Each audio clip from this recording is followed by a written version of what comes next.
Good. So today is February 12th, 8:56 a.m. right now. And that's what we're going to start right in here. Oh, no, the 7th of February. Let's go down. We want the 12th of February. Okay, so those what we covered so far. Electric charge, quantization of charges, and the quantization of charges is observed, was determined by the Millikan's oil drop experiment. Millikan oil drop experiment, which is a classical experiment in physics.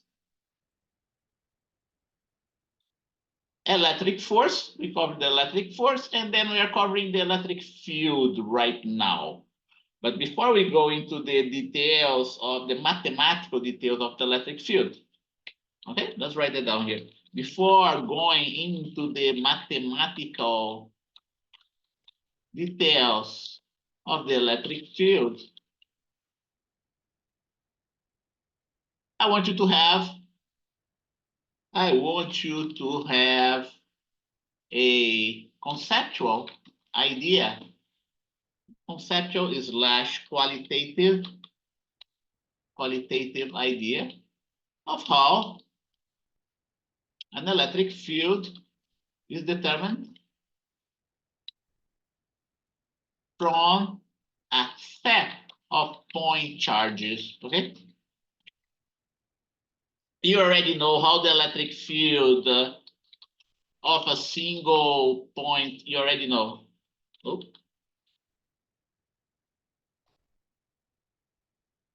Qualitative.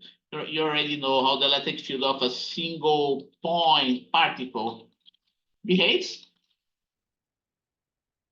And I introduced to you both the vectorial and the line, electric field line, electric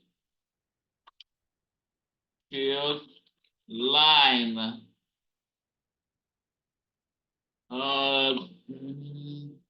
Representations, two types of representation, right? The field of a single point particle behaves. Okay, you already know that. And then just to remind you, the electric field of a point particle is the simplest one that you're going to see out there. Here's the electric field of a negative point particle. It's not the vectorial representation, it's the electric field line representation. Here is the electric field line representation of a positive point particle, right?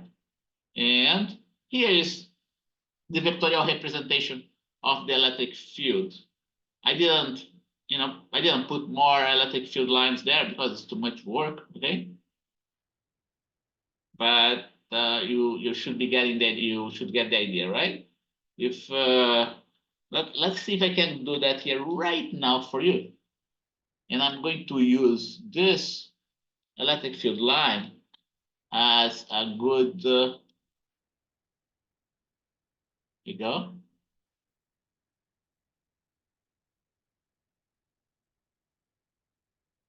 Here you go. That's one electric field vector. That's another electric field vector. But then I have to decrease it in size because it's further away from the charge, right? Got the idea? And then I'm going to copy this one and I'm going to paste it elsewhere.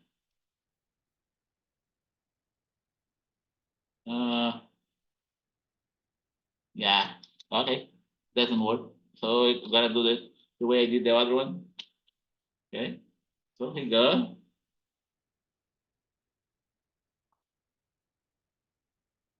I'm going to shrink it in size and position, right? Let's see if I can shrink it in size. Shrink it more. And let's shrink it. Uh-oh, not good. Just doing it in the way that I don't, okay. Okay, So now it's rotating. That's good. That's exactly what I want. So I got this one. It's lots of work, right? Let's see this one here, 93, 93. Let's see. Okay, so let's make 93, 93 as well. 93, 93.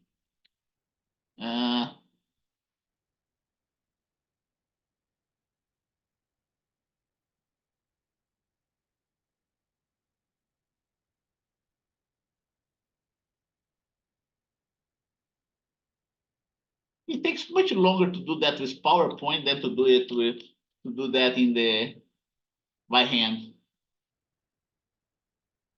But once you have it with PowerPoint, it can be used for the rest of your life, right? Let's see. Let's shrink, shrink, shrink. Okay, good. And now I position it here, and I can remove this one. Okay. And the same thing you can get for,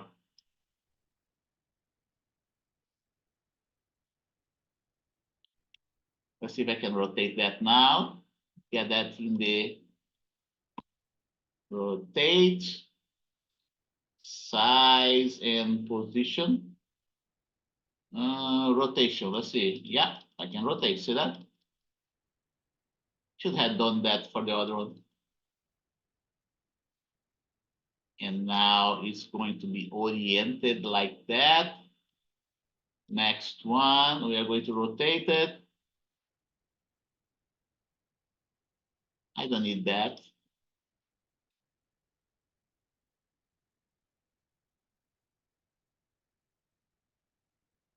Rotate a little bit more. Like the position. Let's see if it lines up. Now it lines up, huh? This one gotta rotate a little bit more. Yeah.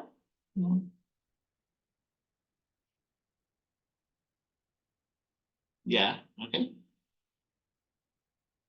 And copy and paste.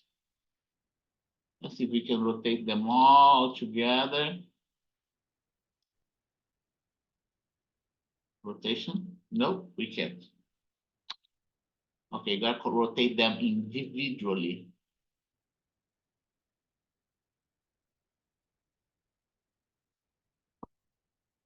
Rotation, 180 degrees. Yeah, so I got it the way I want. Don't forget, I'm eyeballing only. And this one I'm gonna rotate as well.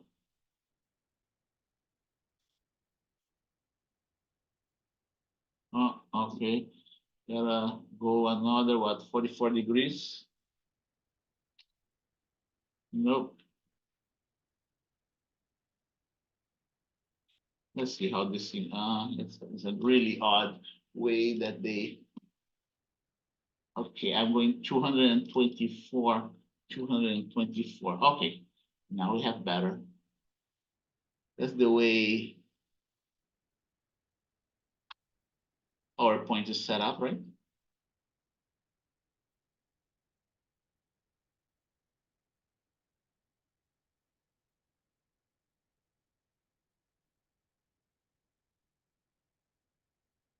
We are going to rotate this one as well.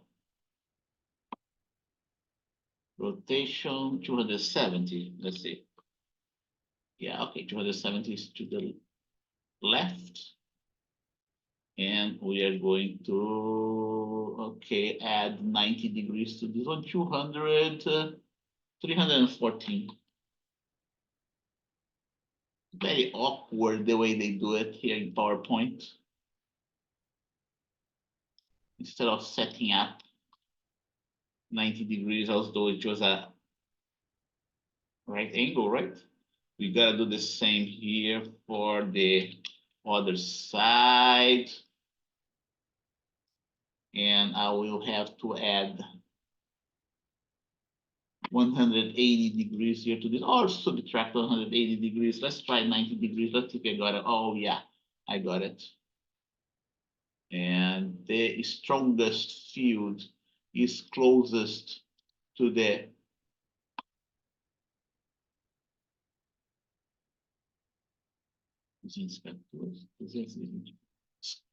let's see.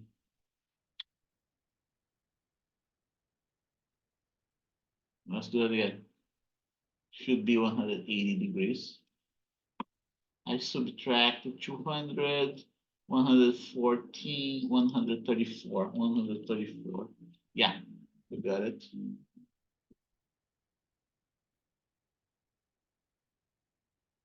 Okay, so this, and now I need the other two. Electric field.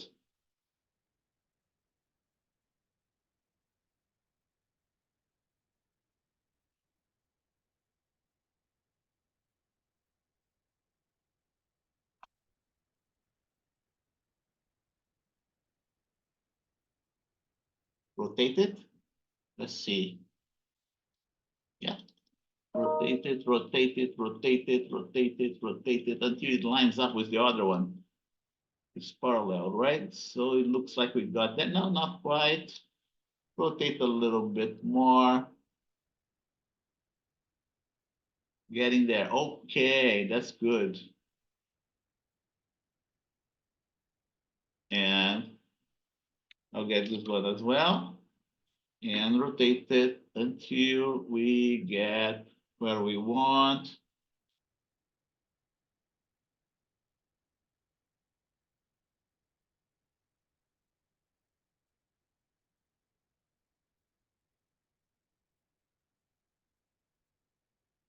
More.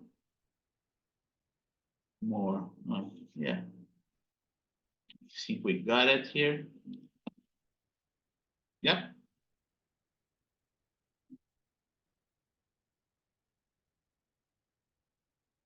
I'm not going to repeat for the negative charge, okay? And then I will rotate this one. Rotation 180, 225, 45. Yeah, this one should be okay. 180, 275.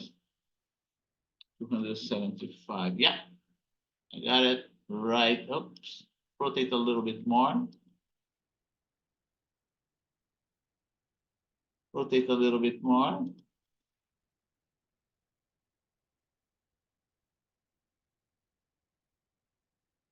Let's get that this one here.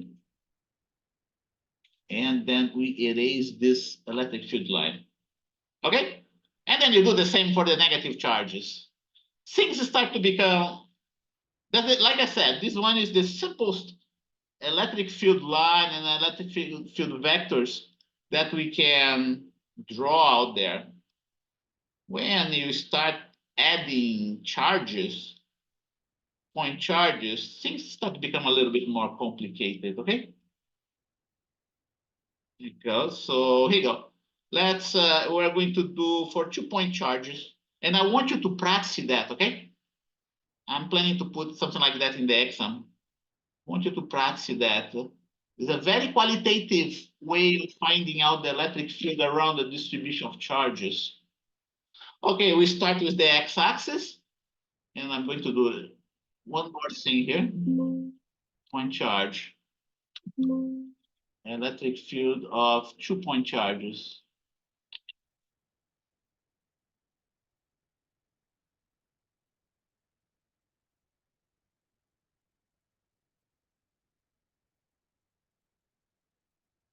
Electric field of 2-point charges.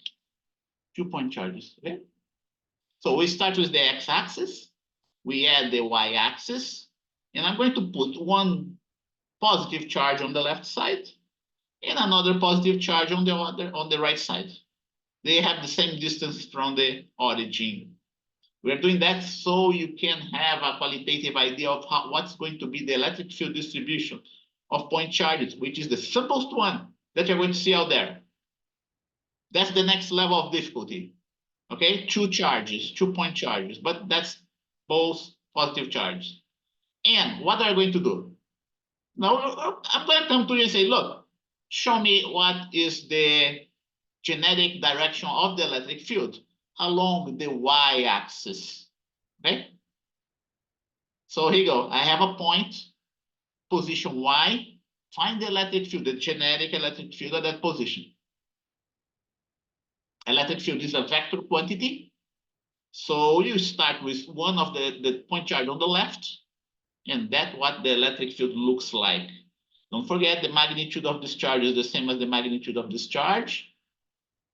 And now we're going to get the electric field contribution only of the charge on the right side.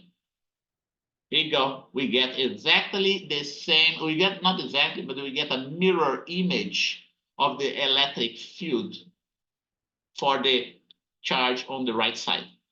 Okay? A mirror image. And what's going to be the net charge? We just use our method of vectorial, all right? Vectorial addition, and we get something like that. The method I'm using here is the parallelepiped method. Parallelepiped, no, there's another name for that. But the parallelogram method. The parallelogram method, okay? Parallelogram is a 2-dimensional figure. Parallelepiped is a 3-dimensional figure. So it wouldn't be wrong to say parallelepiped method. Okay, but it's better. You should know that better as a parallelogram method. That would be okay. And what about at this point here? At this point here in space, what's going to be the net electric field, right? If I'm just above the left charge, the electric field of this left charge is going to point upwards, exactly upwards, right? But now the electric field of this other charge is not going to point upwards. It's going to point a little bit to the left with one more detail, one important detail. Because this charge is further away from this charge and they have the same amount of charge, the magnitude of the electric field of this charge here is going to be shorter than this one. Okay? So here, see this length here of the vector is shorter than this one. Right? When you sum those two vectorially, using the parallelepiped method, we get the net field, net electric field like that. This technique has much to do with drawings than anything else. Remember that I told you don't need to have any fancy skills, right, for drawing things here in physics, just the geometrical figures. Okay, let's see. We have another point. Okay, here you go. And if you want to know the electric field at that point, right in here, right? We are going to have a contribution of this charge that's going to point to the left, and a contribution to the other charge that's also going to point to the left. I just displaced them so you can appreciate the fact that because this charge is further away than this charge, the magnitude of the field should be smaller than this other one, right? And what we end up having was going to be a net field like that. The two fields, they add up, right? The contribution of the field of the two charges add up. And then you keep on doing that for other positions. You map out the electric field distribution, the vectorial electric field distribution. This thing is better done by a computer. There are computer programs that do that for you, because it would be too much work for us to do. Like, think about drawing 100 of those arrows here, right? It will take forever, right? That's why we have computers today. That's why we have computers to do that for us today. That's for two charges, two positive charges. Okay. And what about, let's see. I'm gonna write that down here. 2-point charges, both positive.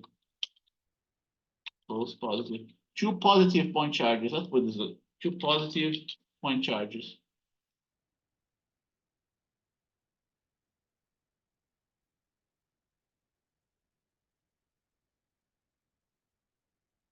Now I'm going to do for something else that is important.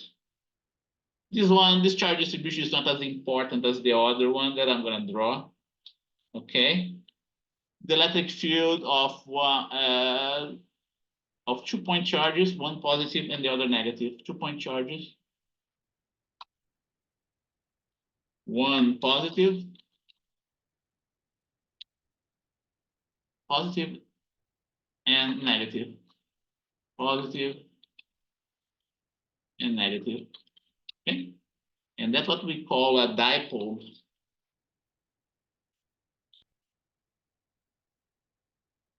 The water molecule behaves like a dipole charge. That's why it's important, because we do have examples in nature that are important. Okay, and how does it look like? Now here go x and y axis, a negative charge on the right side, a positive charge on the left side.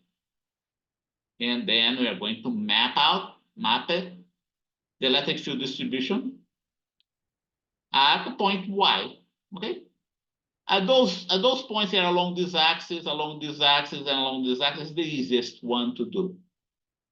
Okay, but now there will be a slight difference for the charge on the right side, right? The electric field is going to have a slightly different configuration. Okay, so we start with the left charge, same as before. I call that the contribution of the positive charge. That's why you have a positive subscript. And I put an angle theta there. And then we have the contribution of the negative charge, the same angle theta, but it's downwards. Because the distance of this charge to this point is the same as the distance of this charge to this point, the magnitude, the lengths of these vectors, of these two vectors, should be the same. And the angle also should be the same. Using the parallelogram method, right, we can get this net field contribution of the two charges. Let's see if I did it right. When I use the parallelogram method here, yeah, I did it right, huh? All I have to do is copy and paste. Yeah, no problema, right?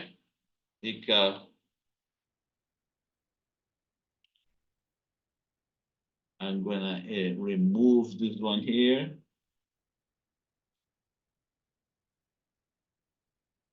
And then you can map the electric field for different points in the space. Okay? Along this y-axis, the electric field is going to point to the right. It's pointing to the right because we have a negative charge right in here. Right? If the negative charge was right in here, this field would be pointing to the left. If you had a negative here and positive here, this field would be pointing to the left, right? And here is another one, right? Another contribution. Here you go. The electric field of the negative charge has a larger contribution, longer contribution, right? Here you go. The electric field of a positive charge has a shorter length. And, you know, the electric field is going to kind of circulate around this charge distribution. Okay. Electric dipole. Oh, and note, see that for an electric dipole, the net charge is going to be zero because it's Q plus minus Q, right? There you go. And then we have the next thing here is going to be electric quadrupole. Let's see. I'll write that down. Electric field of 2-point charges. And then electric field of a quadrupole.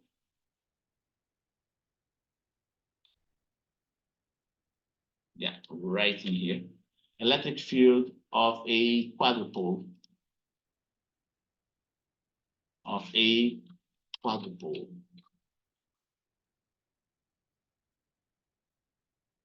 And I'm going to admit this student. A quadrupole is is an electric charge distribution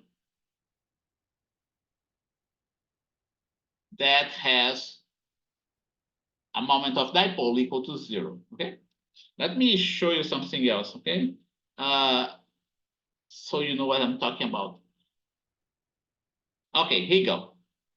There is a vector that we can draw from the positive charge to the negative charge. Okay, this vector here is a vector position that called is a vector that we call let's see, electric dipole moment of electric dipole. Okay, moment of electric dipole. Although the net charge is 0, the moment of electric dipole is not 0 because it comes up with this vector, this non-zero vector. Okay, and I'm gonna write it down here. So here you go. Let's write it down so you can get the idea to be fixed, right? So things, here you go, start to become more complicated when we add electric charges, when we have more than one electric charge. Okay? The electric field starts to become more complicated when we have more than one electric charge. Okay? We can have an idea of the E field vector in the neighborhood of the charges, by using a simple vectorial method, right? Explained in the illustration, right? In the PowerPoint illustration. Explained with the help of the PowerPoint illustration.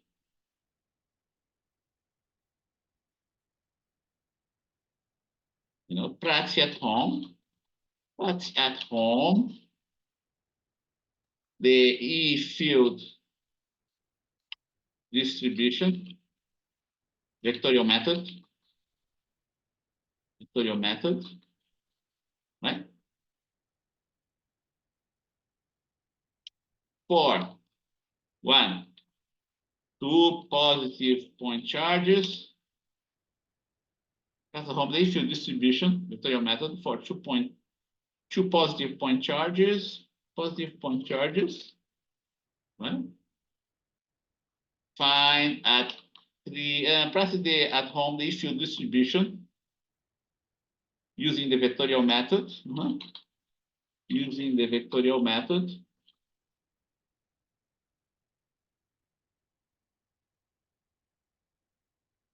For 3 different points in the XY space. XY space for the following charge distributions.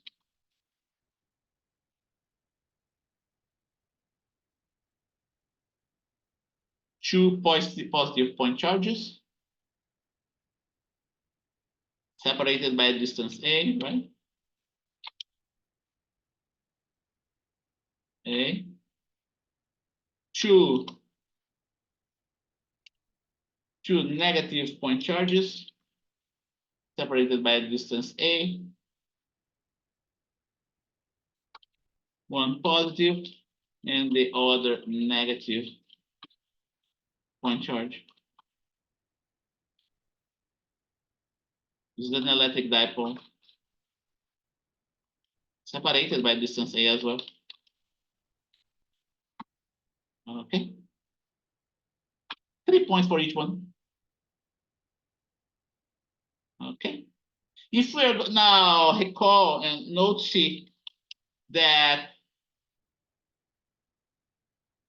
the vector connecting the positive charge to the negative charge has a very important interpretation. It's called the electric dipole moment vector, the electric dipole moment vector. And that's going, and that becomes very useful, okay?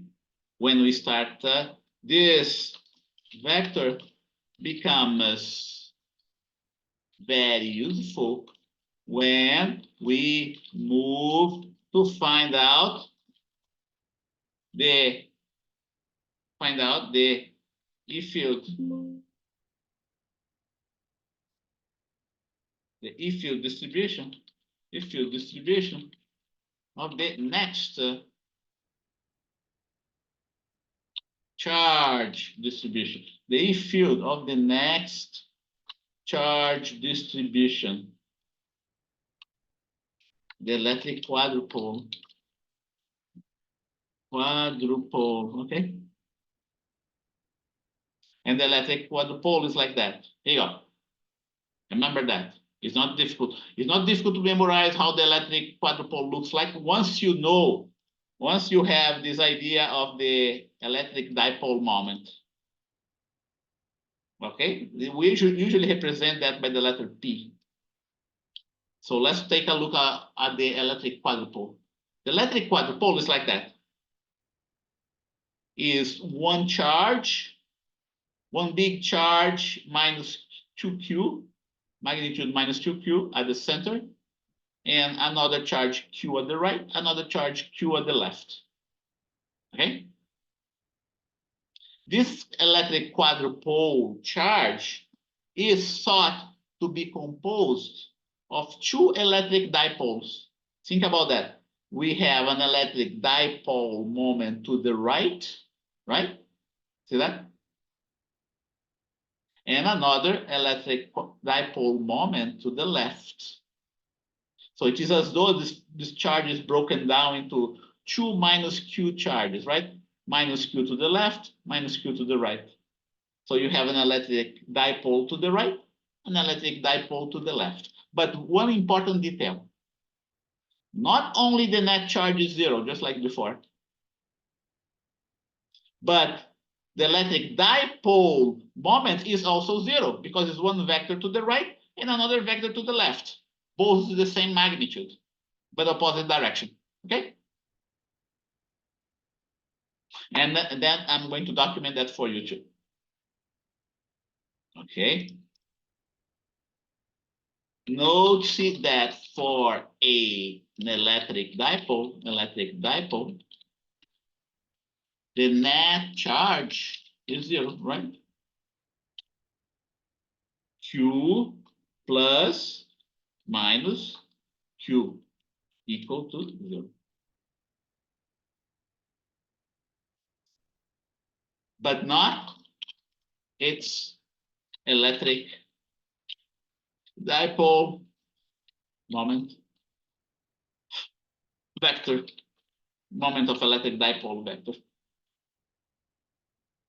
represented by the letter P, with an arrow there at the top, arrow at the top. For the electric quadrupole, and I'm going to stop at the electric quadrupole, right? For the electric quadrupole, we still have a net charge of zero, right? Plus Q minus 2Q. Minus 2Q equal to zero. And because it is a quadrupole, right? Quadrupole and not a dipole,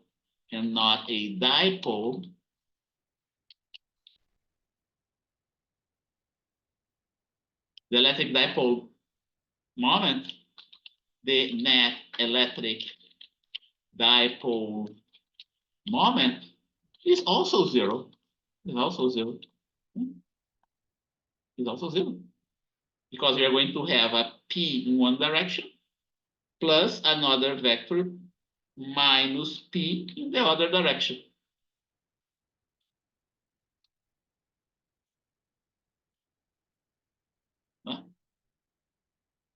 This p is supposed to have an arrow there at the top. Okay?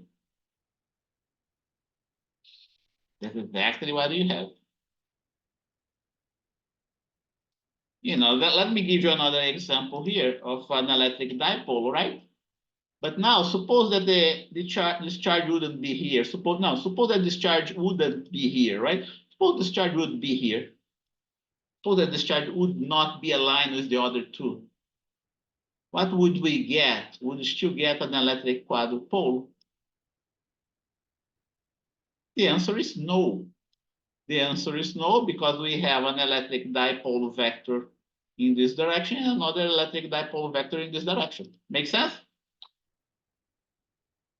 Okay, this is a different electric dipole. A different electric dipole.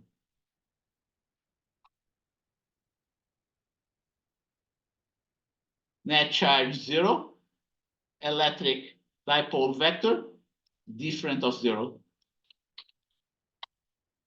Okay, and I'm going to display here the net electric dipole moment should be downwards.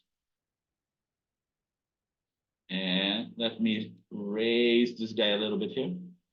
No, this guy should be raised here. Okay.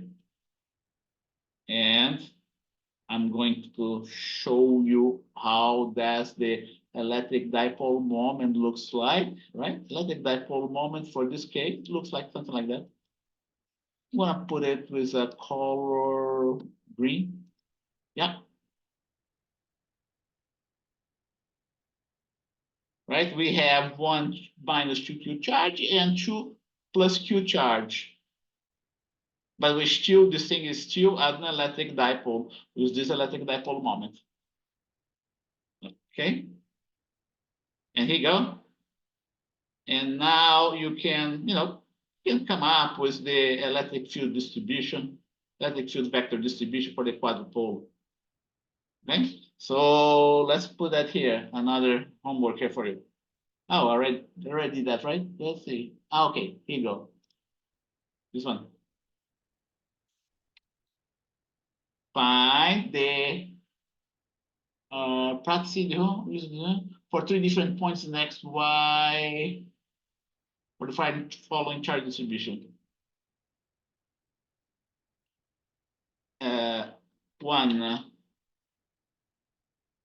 let's put 2q, 1 charge,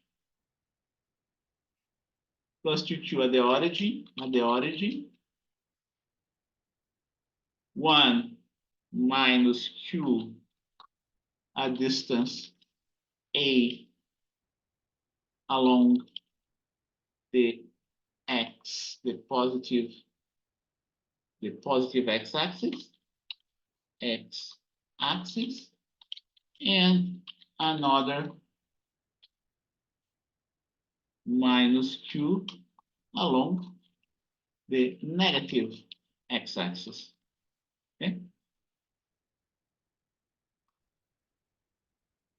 What I did here was I put minus q at yeah. Let's do according to the drawing, right? Here you go. Let's do according to the drawing so you don't get confused.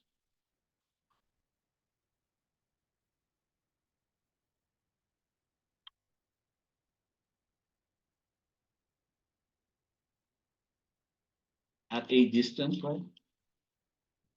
A distance a.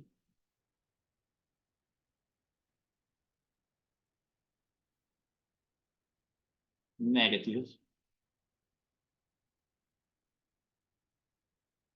x-axis. So those 4 problems there at home shouldn't be difficult.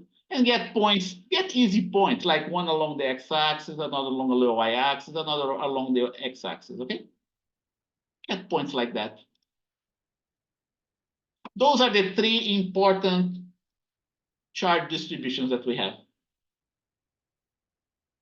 Three important, though these are examples of the three most important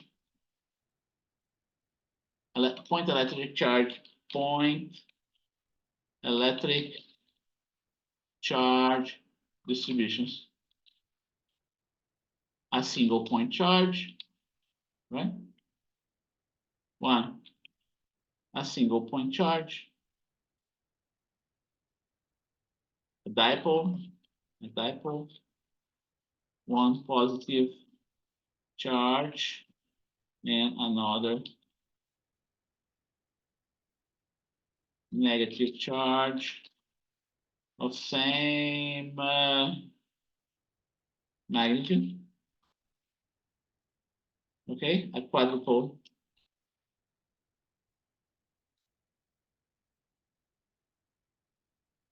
Okay, three charges. The middle charge having a minus 2q value, and the other to a plus q value. Okay, those are the most important point charge distributions. That's the, I'm doing that for the, let's see here. Yeah. No. Let me put something here.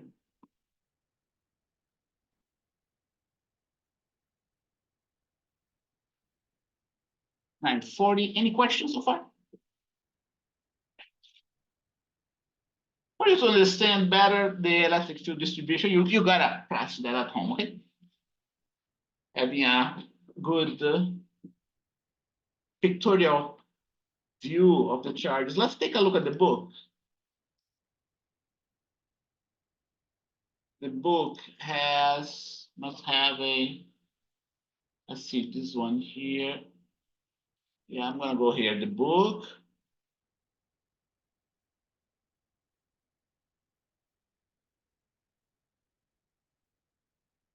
Okay, that's chapter 21. That's electric force, right? Then we evolve into an electric field. We still have electric force here. Charge is quantized, we talked about that. Charge is conserved, I didn't talk about that. But let's leave this way. Oh, that's a review summary. Okay, so you gotta go to the next chapter, chapter 22, Coulomb's law, electric fields. That's what we're covering right now. Okay. Here you go. Negative charges are sink of electric fields. They suck the electric field, right? That's one. Let's take a look at, oh, here you go. That's how the electric field lines of two positive charges look like. They look like just like that. Notice that the electric field lines are being repelled right here, right? We did the electric field vectorial distribution for two positive point charges for a few points, right? But that's how it looks like for the electric field lines of two positive charges. And the electric field vector should be tangent at each of those lines. Okay? The closer the line is, the more intense the electric field is. So the electric field here in this region is the weakest one compared to this point, this region, okay? Compared to those region here, and then decreases again, right? Increases, decrease because of the concentration of the lines. That's this charge distribution does not have a name. But if it were a negative and a positive, we would call it a dipole. Okay. Okay, and let's see. Here you go. Exactly what I did, right? The closer you are to the charge, the more intense the electric field is. That's for a point charge.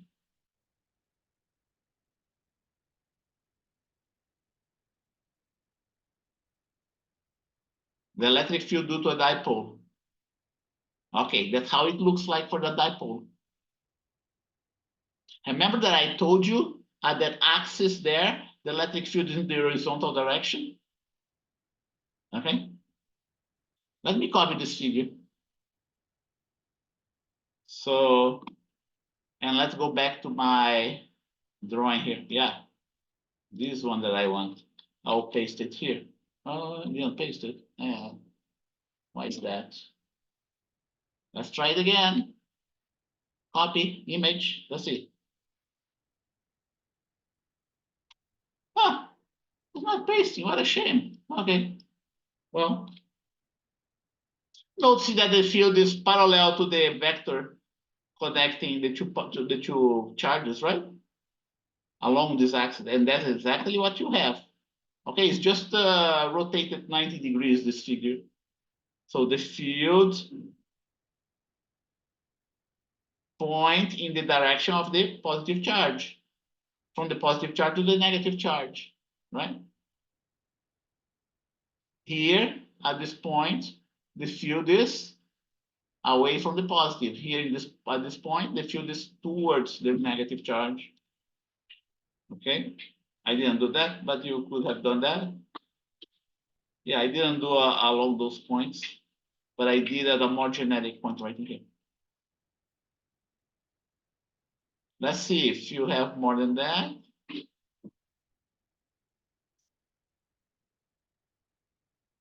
Okay.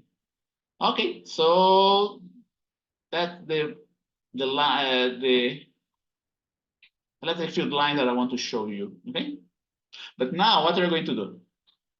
That's the qualitative idea of that's a qualitative technique to find the genetic distribution of the electric field, vectorial, okay? Vectorial distribution. The electric field line is a little bit more difficult. So I'm not going to cover that. You have to believe me that it looks like the way that it's displayed in the book, okay? What we have to do now is to start treating this problem now in a mathematical sense. Okay? And that's what we're going to do here. Consider an electric dipole along the x-axis. The positive charge is at x equal to minus a. Let's see here. That's the positive charge. Yep. The negative charge is at x plus a. Both charges have the same magnitude, q. Find an equation for the electric field along the y-axis in terms of y and a. Okay? Only along the y-axis. I don't want to do the generic one. The generic one will be very difficult. Okay? So what do we do here? We get the net field is going to be the field contribution of the positive charge plus the field contribution of the negative charge. And you already know, okay, you already know that the magnitude of a point charge is kq over r squared, right? Let's take a look at that. Let's see if I display it there. Yeah, right in here, kq over r squared, the radial direction, right? And okay, so magnitude of the contribution of the positive charge times r hat from the positive charge, right? Plus magnitude of the contribution of the electric field contribution of the negative charge times r hat from the negative charge. Okay, the magnitude is going to be, let's see here, here you go, right in here. This distance here, we can find out what's this distance here because we know that this distance is a and this distance is y, right? Make sense? I'm going to make another step here so you can understand. Here should be KQ divided by R plus square, right? R plus square. That's what it is. And R hat plus. And here should be the same thing. The only difference that you put a negative. This distance is going to be the same, right? Don't forget the distance is the same. This distance from here to here is the same distance, this distance from here to here, right? So I can go ahead and simplify that as being, but what remains different is this vector. This vector remains different. 947. I can even factor, right? Let's factor that to make things easier. Maybe it even looks easier, right? Okay, here you go. Here you go. I'm doing slightly different than what I did before. Now I can take this one out. Now I can write this guy, right? In terms of Y and A. Slightly different than what I did before. Okay? And now we look at how R plus hat and how R minus hat can be written in terms of the X hat and Y hat vectors. Okay, let's take a look here. That's my R plus hat, right? R plus hat is going to be cosine of theta along the X direction plus sine of theta along the Y direction. Okay, there you go. R, cosine of theta along the X direction. Don't forget that this guy here is 1, right? Magnitude of unit vector. And sine of theta along the Y direction. Let's go another step. Let's go another step here. R hat unit vectors, right? That's why it's called unit vectors. It has a magnitude of 1. And I repeated this one right here. We do the same for R minus, but the R minus is going to be slightly different. R minus will have a positive component along the x-axis. That's a cosine theta. This angle theta is the same as this one here, but we'll have a negative component along the y-axis. So the resulting field is going to be parallel to the x-axis. Okay. So here we go. I'm going to repeat what I did there.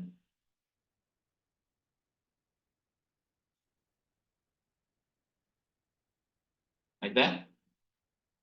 And what I want to know R hat plus R hat minus.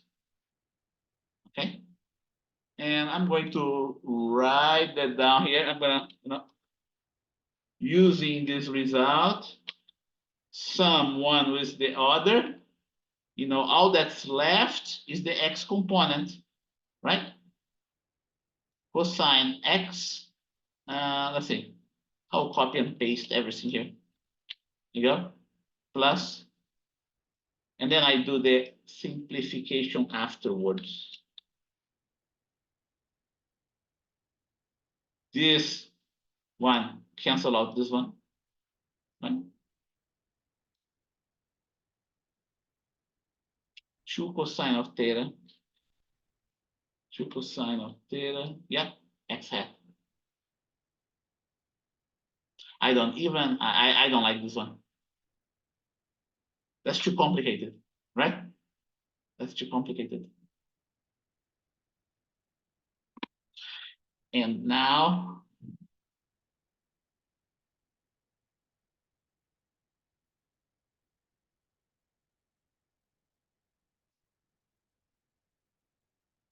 let's see. Yeah, let's continue here. This one here. I will use this one very shortly. Here you go. That what we had before, right? And that what we end up having here, it is still a vector. And I want to rewrite my cosine of theta in terms of y and a, okay? There's a way to do that. I want to do that. Here you go, going back here, cosine of theta, right? This is theta. Cosine of theta is this length divided by this length, right? This length divided by this length. So that should be, going back there again, A divided by R. A divided by R can be either R plus or R minus because they have the same values. And let's not forget that this R is what? Is the square root of this term here.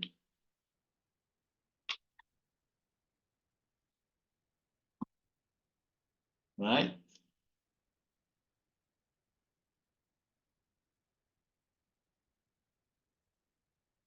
Oh, wait a minute. It's not A. Let's see. I put A here, right? It's not A. It's Y, folks. Let's see. Let's say this Y. This one divide by that. Okay. Yeah. A divided by R. Right? Yeah, that's right. There's nothing wrong there. One student coming. Here you go. And let's finish it.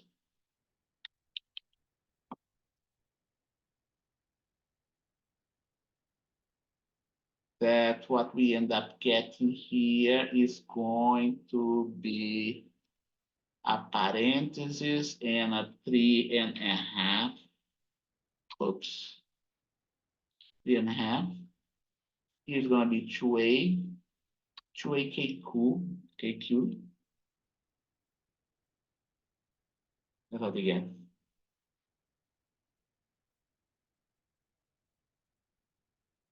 Yeah, I didn't. Yeah, let me erase the rest. We don't need that.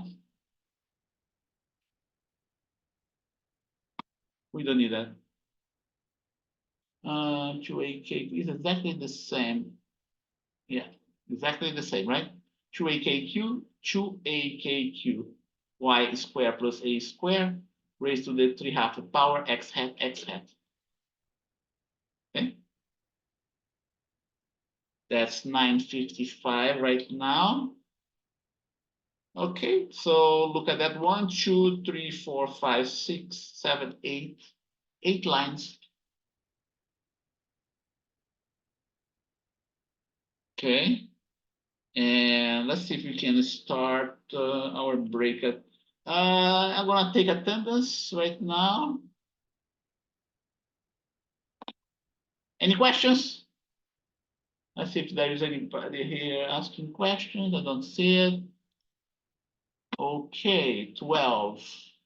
Jacqueline Arieta Hernandez, are you there? Jacqueline?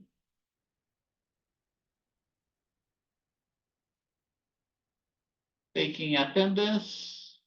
I see Jacqueline here in my roster, but I don't hear anything from her. I'll put a star here. Next, Sky. Are you there, Sky? I don't see Sky. Carvajal. Next, Vanessa. Are you there, Vanessa? Okay, Vanessa is here. Ashley. Hello, Ashley. I see you here. Doesn't look like you're in the front of the computer. Let's put a star. Okay, good. Thank you, Ashley. Jacqueline. Okay, thank you, Jacqueline. One more. Sky, I don't see Sky, right? No. Next is Corina. Are you there, Corina? Thank you, Corina. Norberto. Thank you, Norberto. Vanessa, Nena. Here. Thank you, Vanessa. Yorgo. Yorgo is here, right? Here, over here. Okay. Thank you. Lizelle. I'm here. Okay. One more. Paul Zapata. Here, Professor. Okay, let's see. I see 9 here. Okay, good. So we have 9 students with me. One more. Okay. Any questions about that?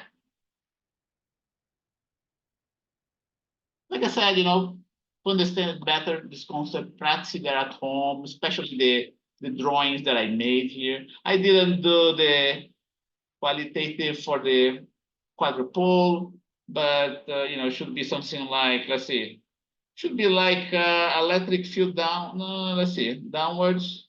Let's see, one electric field, a very strong electric field downwards here, one positive here, another positive here. So it looks like it's going to point downwards. Yeah, the electric field here is going to point downwards right here. What about here? It's going to be a positive to the left, another positive to the left, and then a negative to the right. Okay? So I presume that there might be a slight component of the field to the right here and to the right. It also depends on the distance too, okay? Also depends on the distance. So 9:58. Let's see what else we can do. I want 2 more minutes here. Okay, let's take a break now.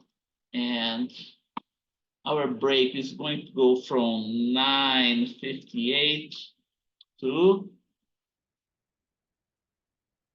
10:13. Okay? Break from to 10:13, okay? And I see you in 15 minutes.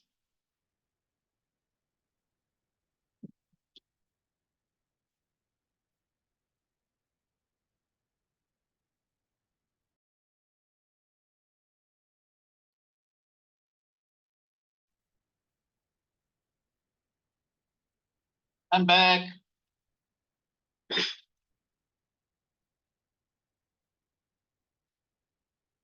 Okay, so I'm gonna do something else here that I didn't do it. Okay, there's a very interesting property of the electric dipole.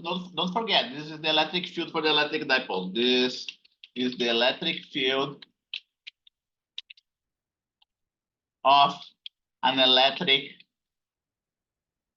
Let me put that after the break, right? Because this is the electric field of an electric dipole. It's the electric field along the y-axis, right? Along the y-axis of an electric dipole. You can repeat that. You can repeat that along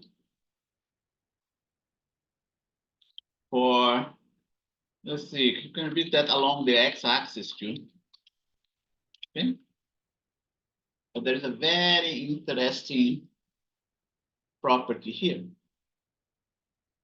of the electric field of the electric dipole. Okay. Recall that the E field of a point charge, right, is E field of a point charge. When I use this guy here, R, right? R square, KQ over R square, right? That's the electric field of a point charge. Now let us work the E field of the electric dipole for y much greater than a, right?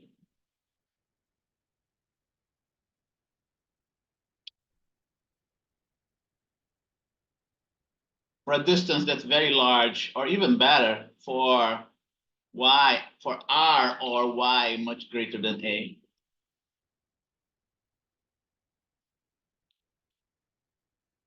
Okay, so for very large distances, very large distance compared to the separation of the two charges, we are talking about very large distances compared to the separation of the charges A, right?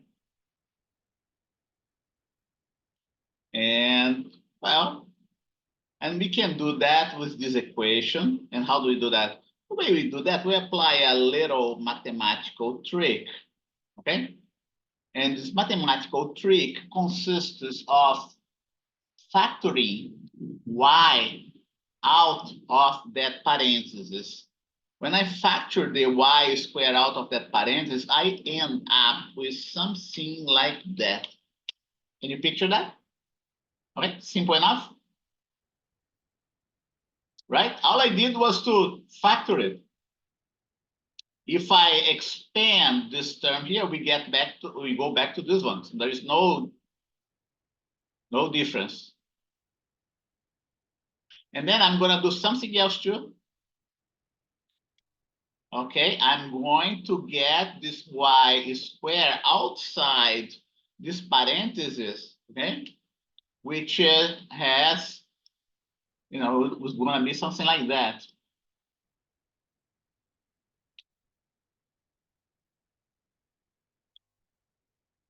Oops. Gonna be something like that, right? No half there. Make sense? The y square was inside this parenthesis, but I want to take out the y square from the inside of this parenthesis, and then what we have to do? We have to carry along the 3/2 power there. And I'm going to do another important step. I'm going to combine this square with this 3/2. When I combine the square with 3/2, what happened? It becomes y to the cube, okay? And we no longer need this other parenthesis here, right? We no longer need this other parenthesis. And then we are going to apply this condition here, this approximation. When y is much greater than a, this term here goes to 0, okay? When y is much greater than a, and what I mean by y much greater than a, greater than 10 times a, that's what I mean, right? The equation for the electric field becomes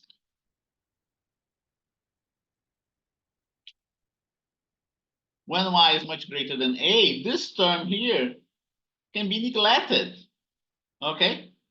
Can be neglected. And when we neglect it, what we end up having? We end up having a simpler result.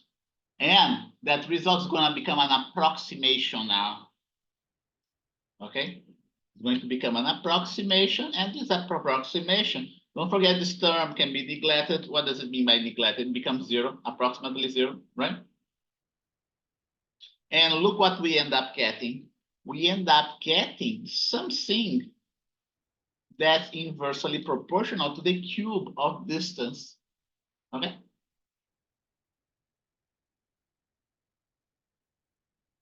And if we repeat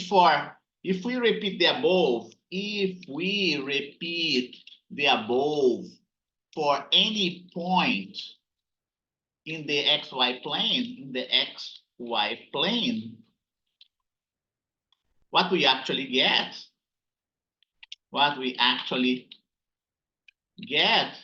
is the following proportionality. Okay, for the dipole. for the electric dipole, I'm going to put now, I'm not going to put an equality. I'm not going to put an approximation. I'm going to put a proportionality. Where's my proportionality sign here?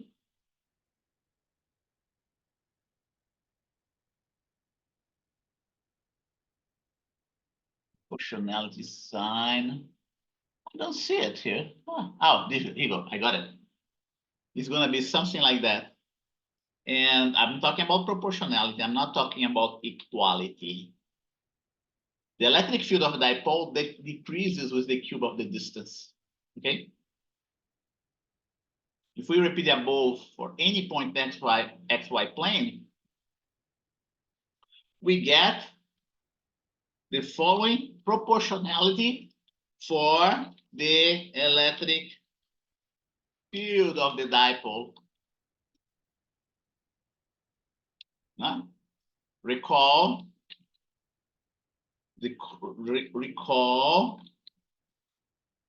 that for a point charge or monopole, right?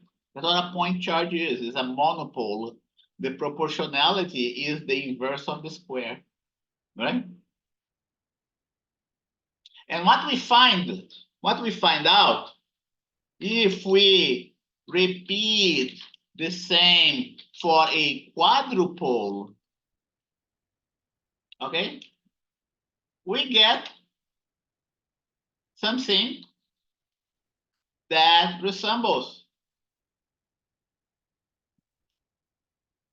both results. Okay, so here we go. Let's just repeat monopole, right? Point charge. Point charge. I'm going to here write what I did.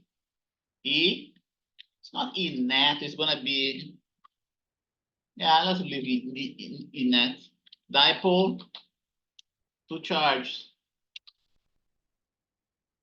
One positive, another negative. One positive, two charges, positive, comma, positive, slash negative. Okay. Quadrupole, quadrupole, quadrupole. Three charges.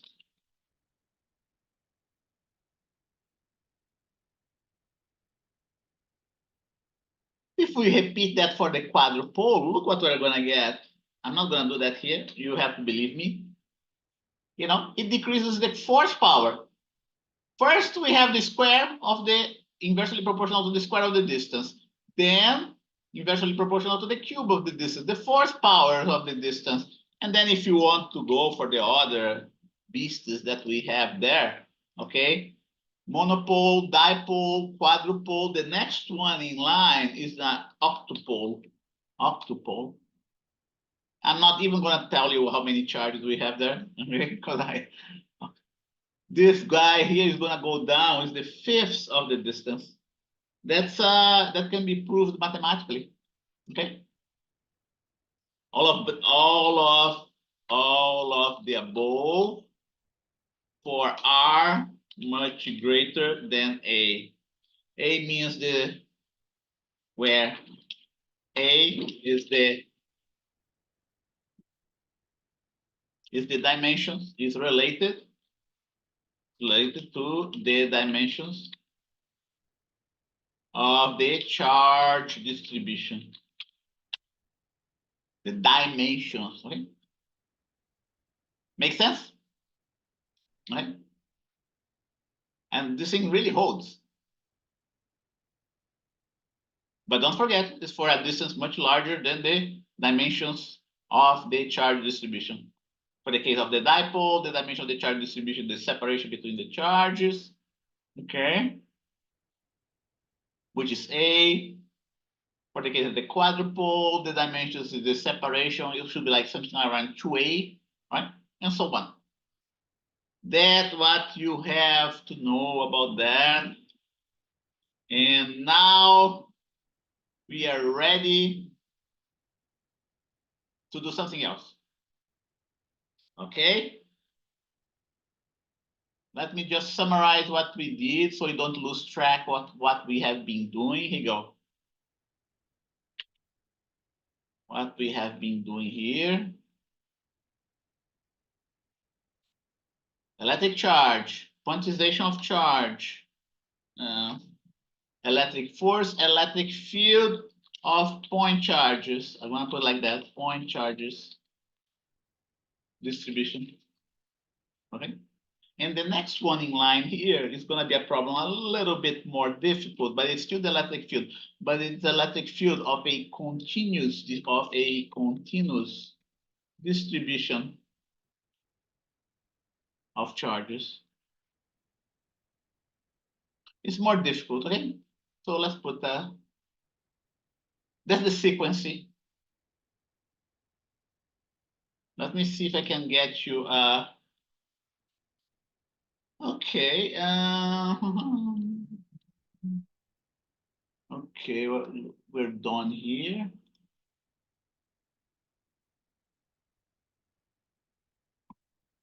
Continuous charge distribution. Okay. Okay, by continuous charge distribution, I mean, an object that has a given dimension and you have a bunch of charges distributed very close by each other. Okay.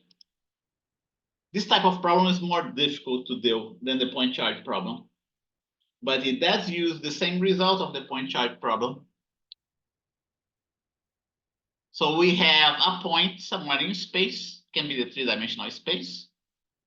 And I want to know the electric field at that point in space due to this whole set of point charges. Those point charges are so small and the separation between them is so small, okay, that we can call it the thing as a delta Q. Delta Q. Symbol.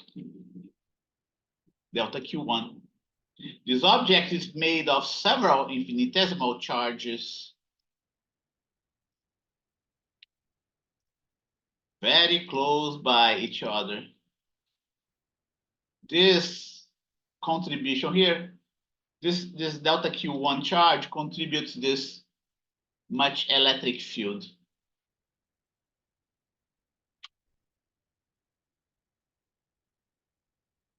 I'll call it delta E1, okay? Just like we did for point charges. Okay? But then we also have this other contribution that's here right in here.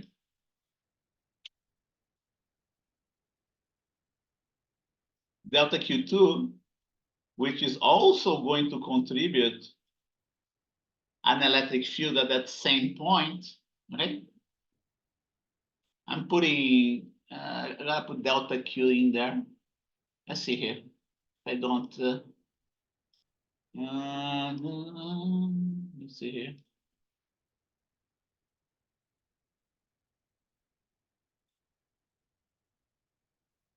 I want to keep, okay, delta E1. Do I have the, yeah, I have delta E1. I gotta put delta E1 there. Then we have this other charge contribution, delta E1, delta E2. Okay. The magnitude of this electric field is going to be slightly less than the magnitude of this electric field because this charge is closer to this point than this one is. Okay. That's the distance R1, that's the distance R2, and so on. Okay, you can repeat for an infinite number of charges.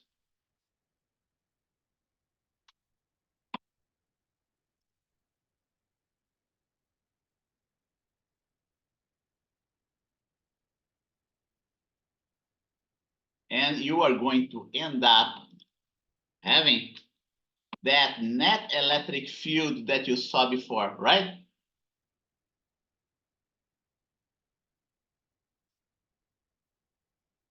Delta Q1. Let's do that delta Q1 here. delta Q1 here, delta Q1 here. I'll use my delta E1 here.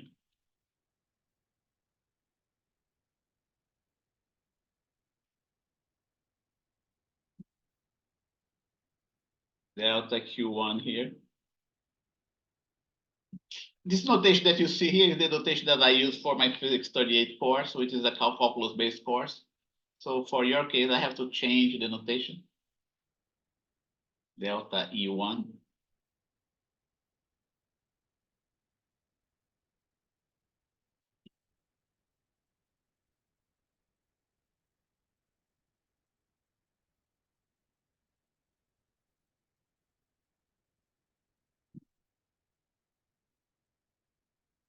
Okay. Delta E1. Delta E1. And then you gotta do it for delta E, delta Q3, delta Q. Let's see here, let's go back. That delta Q1, delta Q2, delta Q2, delta Q2,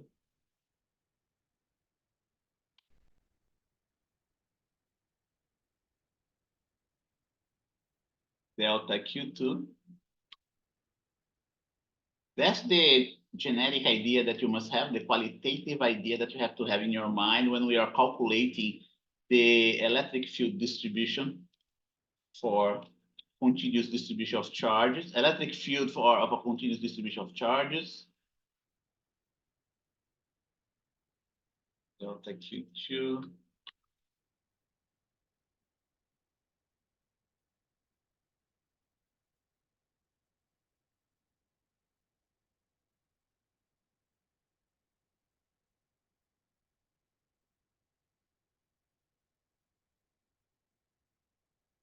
And then we gotta change the delta Q3, right?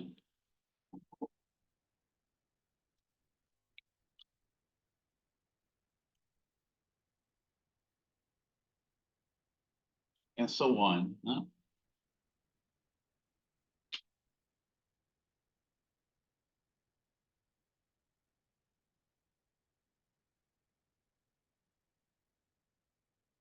Next.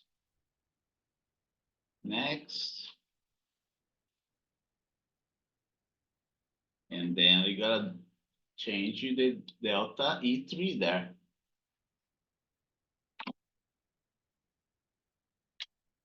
Okay. And then you sum up all those infinitesimal contributions of those electric charges, and you get the net electric field. Okay. Let's write that down. So you can.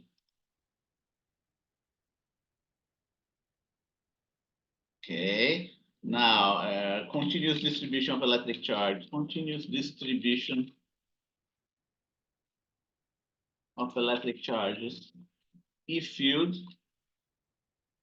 Okay, continuous distribution of electric charges. Electric charges. Okay.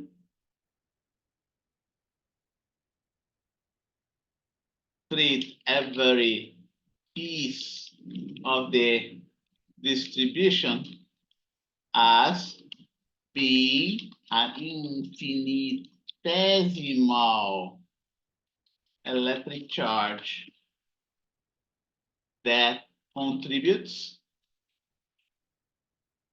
an infinitesimal electric field. Sum them up,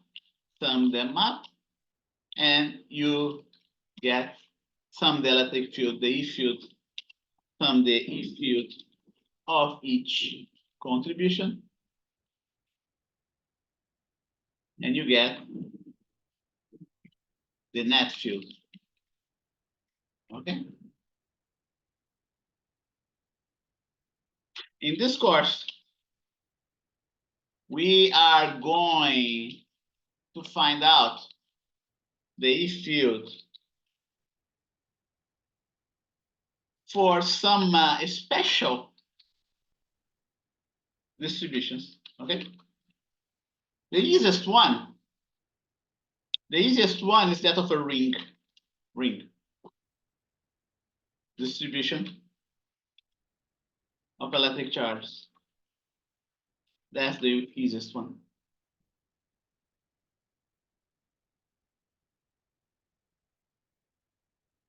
Or even, yeah. Or you can also say, ring, okay. Ring, okay? And let's see, the next one, uniformly charged versus uniformly distributed, uniform distribution, uniform annular distribution of charges, of electric charges. But don't forget the uniform. Next one in line is going to be that uniformly spherical shell distribution of electric charges. The next one is going to be this one. Then we are going to planar distribution, uniform planar distribution of electric charge. Okay, and those are the examples here that we have. Spherical shell, let's see here, what else?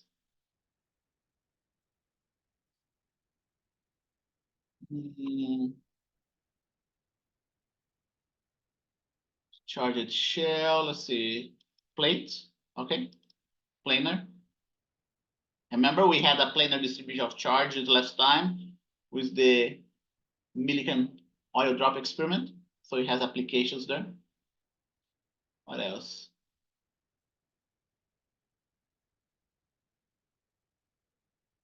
Yeah, those are what we have here, and let's take a look which ones the book covers, right?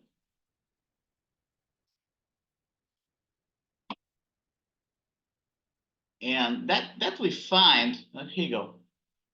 Charged particle, electric field due to dipole, linear charge distribution. Linear charge distribution as well.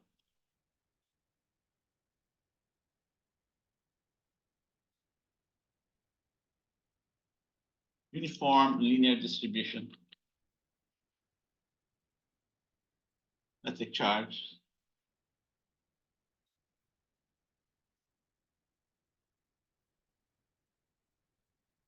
And let's see how we can get that. We can find that out. The field of these distributions by using Gauss's law. Right? And let's take a look at Gauss's law can be used. It's a mathematical procedure.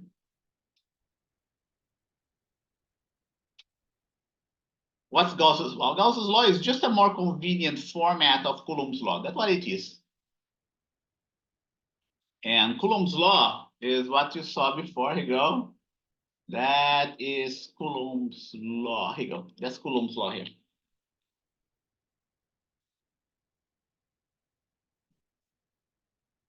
Coulomb's law.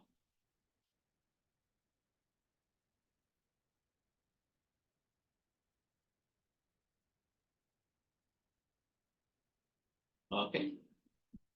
Gauss's law is different.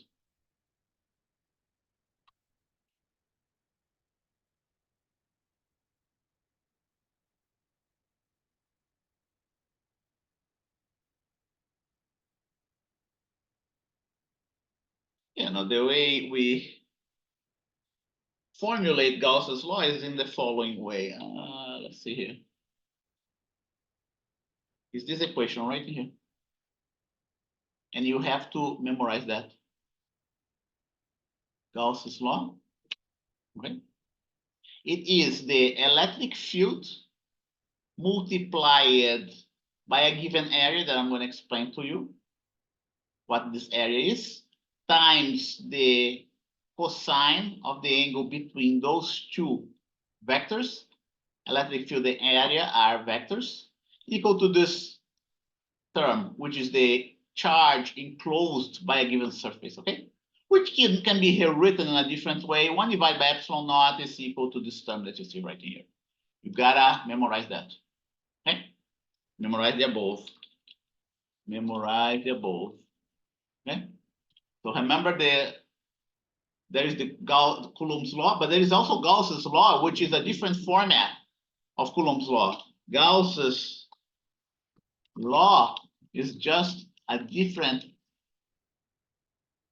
format, and yet more convenient, and yet is a different and more convenient format and more convenient format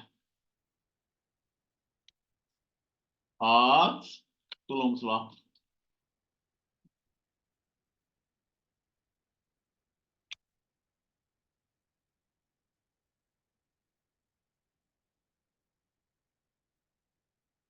They're the same law, but it's just a different format, which turns out to be more convenient.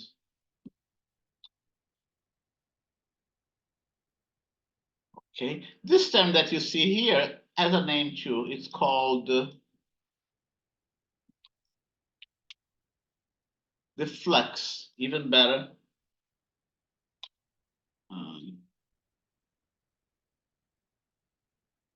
By the electric flux, this term that you see here. Okay. I'm going to formulate that in terms of K because you're more familiar with K. And I'm going to explain step by step how you use that. Okay. In order to use Gauss's law,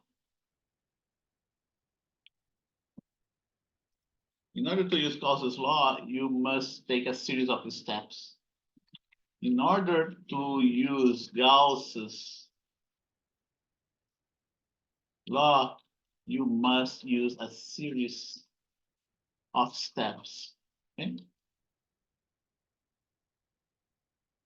First, write the equation. Write the equation.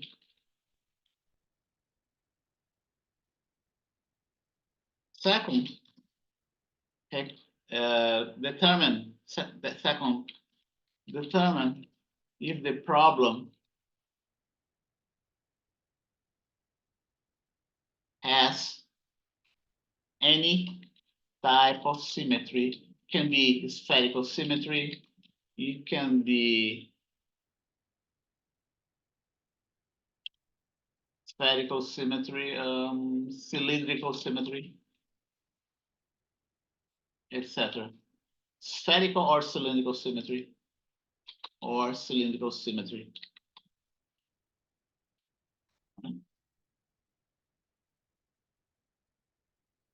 And I'm going to tell you what are the problems that have those symmetries, okay? Third,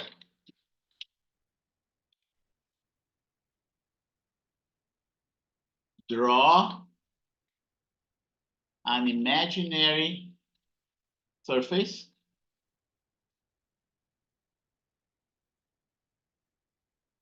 surrounding the charge distribution. This imaginary surface must be symmetrical as well.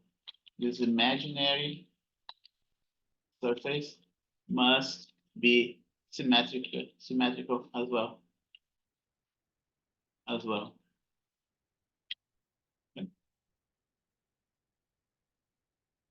Okay. Draw an imaginary surface, draw a closed imaginary surface surrounding the charge distribution.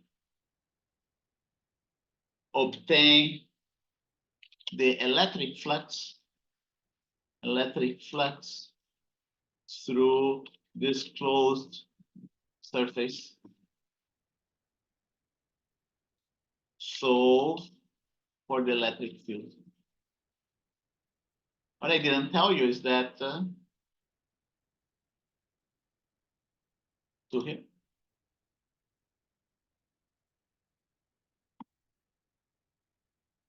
It can be used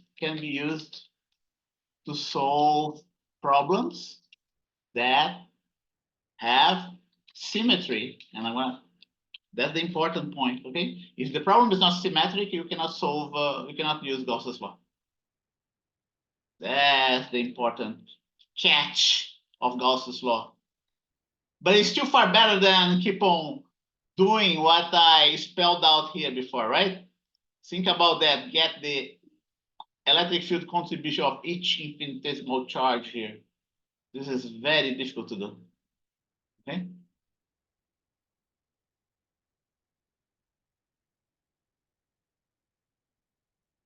And we are going to find out how to calculate all the stuff here.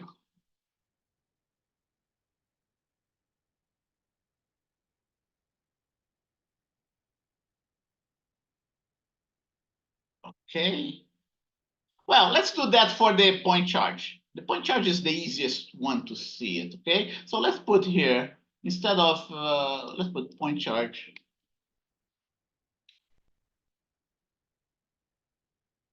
So you can have a better idea how we use Gauss's law for the simplest of all problems out there.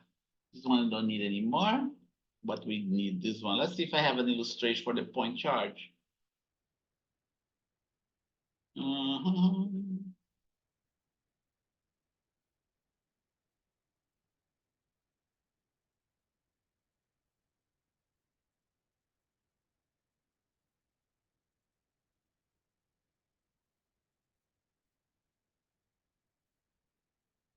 Okay, looks like I have to put up a draw from. We're going to skip the point charge. Okay, we're going to skip the point charge. Otherwise, it's going to take me too long to draw the electric field here for you.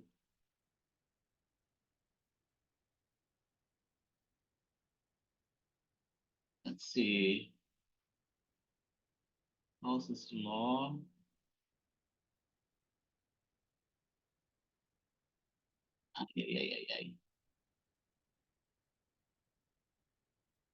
I don't have Gauss's law here. One minute, let me pause this video momentarily here.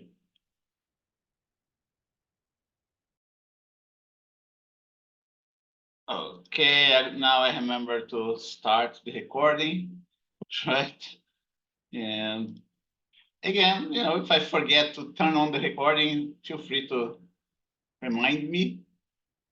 And if I'm not answering your chats, because your chat message, because I didn't see your chat message, sometimes I get so concentrated in lecturing here, right? That I don't look at the chat messages. So go ahead and use your microphone and remind me of the recording. Okay, so here we go. We have here, let me just go through what we did. The Gauss's law. Gauss's law requires a symmetry. Okay, in this case, we have a point charge that's centered at the origin, and we have to use a imaginary surface that's also centered at the point charge to solve this problem, okay? When you do something like that, then both the area vector and the electric fields coming from the charge, they're going to be parallel to each other. Let me give you an example in which you won't be able to solve this problem. If you were to choose a closed surface that's off-centered, you wouldn't be able to solve this problem because, you know, the area vector wouldn't be parallel to the electric field at those different points, right? At this specific point, the electric field would be pointing right in here. At this position, the electric field would be pointing right in here, and it would be extremely difficult to solve this problem. That's why the problem must have a symmetry. This problem has a symmetry, but you didn't choose properly the surface, the closed surface in a symmetric way, okay? Here you go. Here's the same problem that you saw, right? This problem has symmetry. However, I didn't choose the proper closed surface. I didn't center the surface at the charge. In this problem here, there is no symmetry whatsoever, unfortunately, because you have a 2-point charges. Okay, so this problem cannot be solved using Gauss's law. Okay, we have like a dipole in this case, positive and negative charges. And what we did for the point charge, I'm just gonna go through quickly with a better set of illustrations. Point charge, right? Point charge Q, x-axis, y-axis.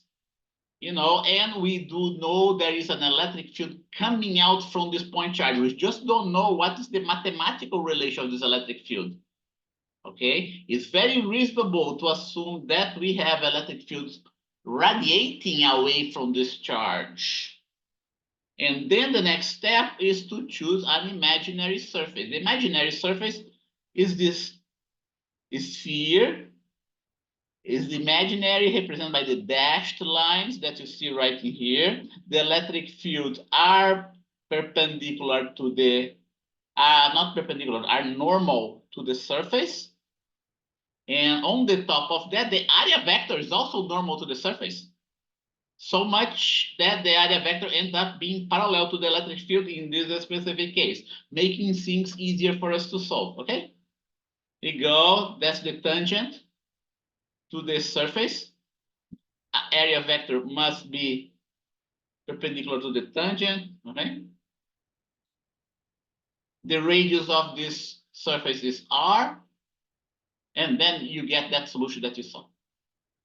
We can repeat that for a charged spherical shell, uniformly charged spherical shell, which, by the way, is very similar to the problem of the point charge. Let's see how we do that. Here you go. Suppose that we have uniformly charged spherical shell with a charge Q, let's say positive charges, right? No charge here inside. I want to know what's the electric field on the inside and the electric field on the outside. This problem has a spherical symmetry. It has a spherical symmetry, not because just of the geometry, but it's also because of the distribution of the charges. When I say that the charges are uniformly distributed, that implies symmetry. Okay, here's the radius of the shell, x-axis, y-axis. Okay, here you go. That's the sphere. That's the imaginary sphere on the inside. R less than big R. That's the radius of the sphere. Because, because there is no charge whatsoever, the flux is going to be zero. Because the flux is zero, then the electric field must be zero as well. Okay, so right in here. Okay, so here you go. The electric field on the inside of the sphere, right? EA cosine of phi equal to phi. The enclosed charge is zero. So this term that you see right here is going to be zero. Okay, A is not zero. Cosine of phi may or may not be zero. Okay, so the only term that can end up going to be zero is going to be the electric field. So inside the spherical shell, the electric field is going to be zero. Then we go ahead and do the same for an imaginary surface outside the spherical shell. So now the problem reduces to that of the point charge. Okay, so we have those electric field radiating from the shell. We have the area vector, right? That's perpendicular, that's normal to the spherical shell, and we get the KQ divided by R squared.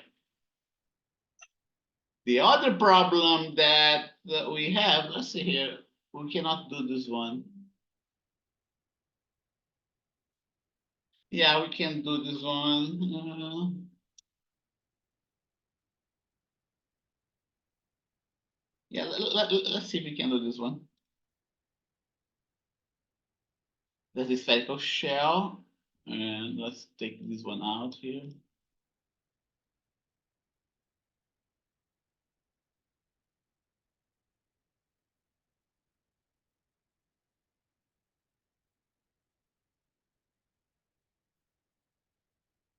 Okay. Yeah, we're gonna skip that one. Okay. This is for uniformly charged. Let's do the infinitely long charged rod. Infinitely long charged rod is going to be something like that. Okay, it extends further away. It has a net charge Q, uniform charge density, okay, lambda. And then there is something that we call, charge density. Okay. Uniform charge distribution, flat. Let's see here. Yeah, I don't have the proper order here. Bear with me. I'll have to do.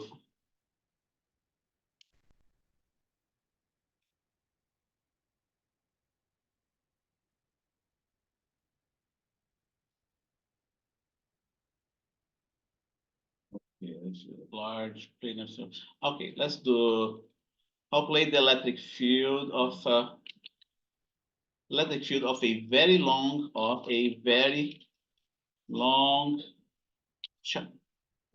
uniformly charged rod. Okay, charged rod. Solution. With linear charge density lambda. That's the same letter that I'm using there in the symbol. Here you go.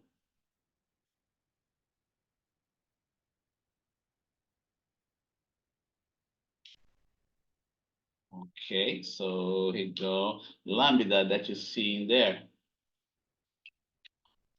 is how is it expressed? It's expressed in terms of delta Q over delta X, okay?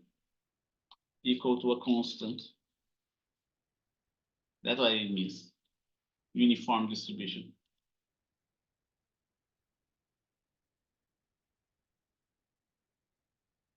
Now let's look along the x-axis. Now see my eye right here? When we look along the x-axis, we rotate this picture. Okay, x-axis is coming out, z-axis is to the left, y-axis is upwards. Here is my rod. Okay, here's my rod. This rod has cylindrical symmetry. It's a line, but it also has a cylindrical symmetry. Because of that, we can use a cylindrical surface surrounding this rod. Okay, and the cylindrical surface has a radius r. Because the rod is positively charged and it's symmetrical, we can also see that the electric field radiates away from the rod. Okay, going the other direction, right? We have this cylindrical surface that you saw before surrounding the rod. We have the radius of the cylindrical surface. We have the electric fields that are going to look just like that. And you have the area vectors. This cylindrical surface that you see right in here is what I call surface number 1. The caps of the cylindrical surface is going to be surface number 2, and the other one surface number 3. Don't forget, the imaginary surface must always be closed. That's the important point here for the Gauss law. The flux must be through a closed surface, an imaginary closed surface. And now our problem reduces at finding the flux through all those three surfaces, okay? And I'm gonna write that down. So that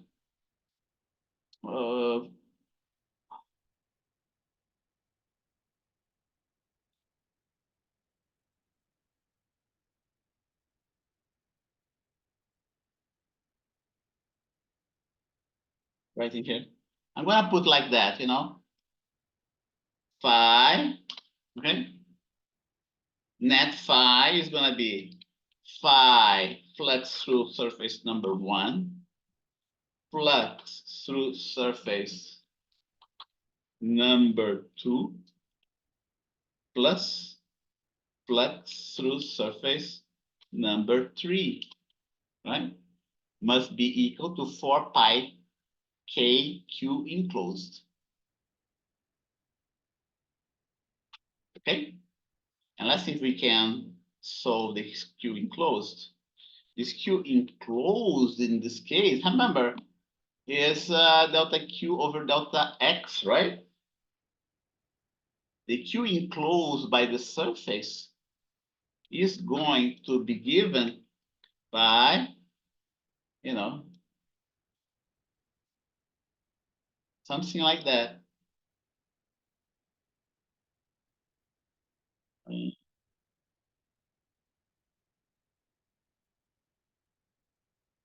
Lambda. Okay.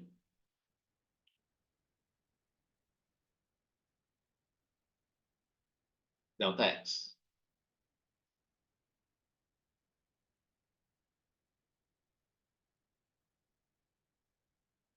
Something like that.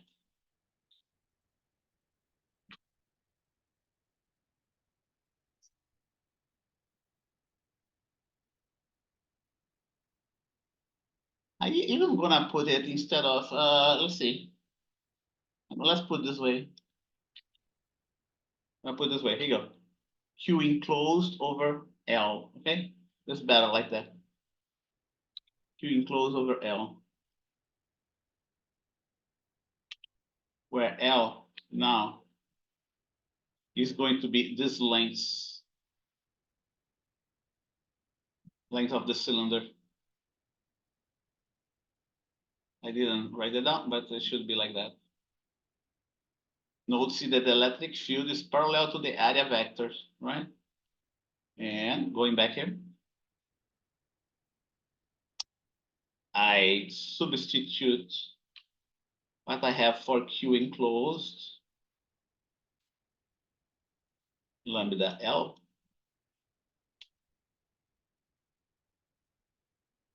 Okay. And phi 1 is going to be what? Is going to be the electric field that I still do not know, times the area of the first surface. Okay, and let's not forget there is a cosine between E and A1, right? Between E and A1, let's put it this way. Okay? And I will substitute that for you.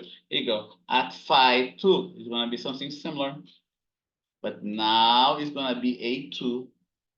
And then for phi 3 should be the third surface, consequently the third area vector. Okay, second surface is right in here. Let's see if I have, okay, here you go. Here is my area vector of the second surface. See that? It makes an angle of 90 degrees. And here we have the same situation. The electric field makes an angle of 90 degrees with the third area vector, but not with the first area vector. The angle is going to be 0.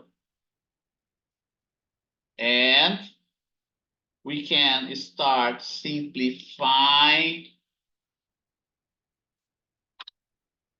This term here is going to be 0. This term here is going to be 0 because it's the cosine of 90 degrees. This term is going to be 0 as well, right? I'm going to put it 0 and 0.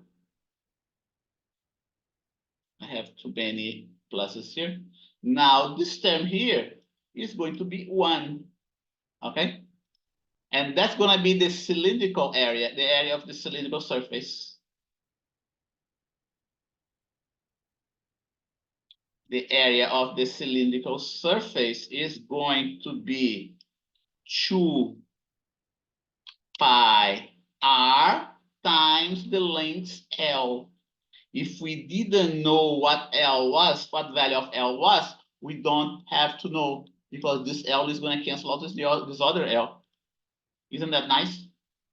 We get that all the time in physics. And now I can start solving the problem for the electric field of this configuration. L cancels out with L. Pi cancels out with pi. 2 cancels out with 4. And then we get an electric field that's going to decrease with the distance r. Don't forget this is an approximation, because I'm assuming that the rod is infinitely long. That's the solution for the electric field of the infinitely long rod. I will example, right? This one should be example 3.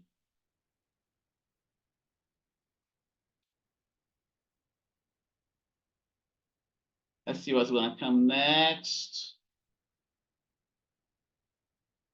Okay. Going to be here. That's going to be number 4. I already did that. I can erase there.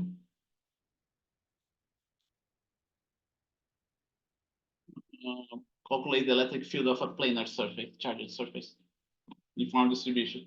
Another problem, but now it's for a large planar surface, infinitely large.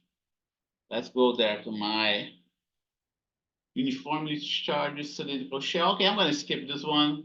This one is the same as the rod. Okay, and that's the one that I want to do right now. Okay, Gauss law, infinitely large planar surface. So here you go. We have this planar surface that's uniformly charged. Okay, if we do that simple analysis that we saw before, if I want to calculate the electric field right here at this spot, right? Most of the time we are going to get an electric field that's going to be pointing in the horizontal direction. So if you want to generate a uniform electric field, just like the one that Millikan used, you have to have a planar surface. And you're going to see that you're going to get a uniform electric field distribution, okay? On the right side, the field is going to be to the right. On the left side, the field is going to be to the left. Make sense? Positive charges are sources of electric field. Okay, how do we solve this problem using Gauss's law? Okay, we can say that there's an argument to be made here. This planar surface has a cylindrical symmetry. If you look from the other side, you go, my cylinder protrudes, points towards you and away from you as well. The cylinder has a radius r. Okay? Yeah, radius r. Let me put both face so it becomes easier.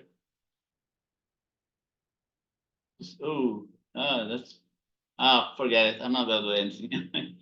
If it were to be a negative charge, all the fields would be pointing towards the plate. Okay, but let's go back here. Again, we have 3 surfaces: the cap on the right side, the cap on the left side, and the cylindrical surface. The field should be in the horizontal direction. And look what's happening. Right now, we have exactly the opposite that we found for the rod, right?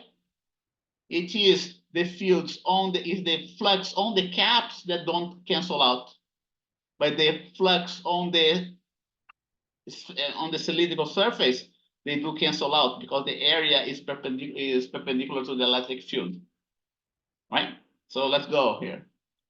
Find the electric field of very large flat. Okay, solution.